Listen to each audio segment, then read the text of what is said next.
تمام. لتاني مرة اعملها. هتفتحي هنا الدرايف بتاعك.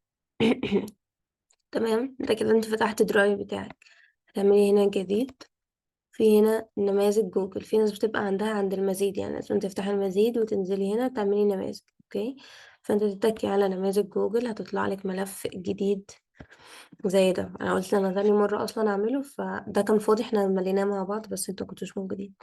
تمام. هنا ده بيبقى بالمنظر، فانا اعمل لكم واحد جديد برضو مش خسارة فيكم. بيبقى بالمنظر ده كده النموذج بدون عنوان. ده كده العنوان اللي بيبان للناس كلها أول ما بناخد اللينك، وده الوصف ليه. فاحنا دلوقتي مثلا هنعمل داتا فور جرافيك ديزاين، وهنعمل وصف ليه. إن احنا هناخد منك معلومات بسيطة بخصوص محاضرة التصميم المجانية. أول حاجة بنكتبها الإيميل، أو على حسب طبعا أنت بتعمل إيه. وإمتى بنحط العلامة الحمراء دي؟ تعالوا من هنا تاني. بنعمل هنا يا إما مطلوب يا إما لأ. أول ما بعمل مطلوب بتبقى فيه علامة حمراء كده، اللي هو ما يخرجش من الفورم غير لما يملى. تمام. هنكتب الاسم ورقم الهاتف. وبعدين في السؤال الثالث نكتب أي حاجة تعرف إيه عن تصميم الجرافيك بشكل عام.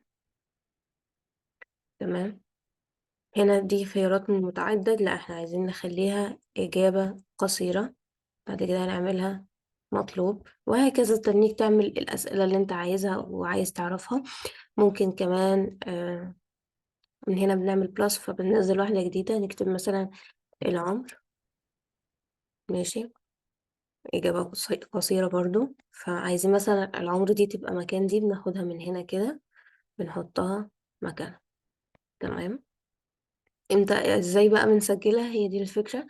بنعمل إرسال من هنا، وبنعمل هنا بدل ما احنا بنرسلها لحد كإيميل، بنعمل هنا الرابط بتاعنا. بنعمل تقصير عنوان ال URL، وبعد كده بنعمله نسخ، وبنروح نبعتها للناس اللي احنا عايزين نبعتها لها. بس كده. وبتدخل عليه من هنا كل شوية علشان تشوف هو اتملى ايه اللي حصل كده. ومن هنا كده تقدر ان انت تغير الاسم بتاعه بحيث ان انت تكون عارف هو بتاع ايه بالظبط. تمام. بس كده. وممكن تدخل عليه كذا مرة وتعدل فيه عادي، عادي جدا. بس لازما تاخد تاني البتاع بتاعه. لازم تاخد اللينك بتاعه، عشان أول ما بتغير حرف فيه اللينك كمان بيتغير. تمام. ولما الناس تبدأ إن هي تملاه بتلاقي فيه هنا الردود، بتتك عليها بتلاقي الردود هنا. بس كده يا شباب.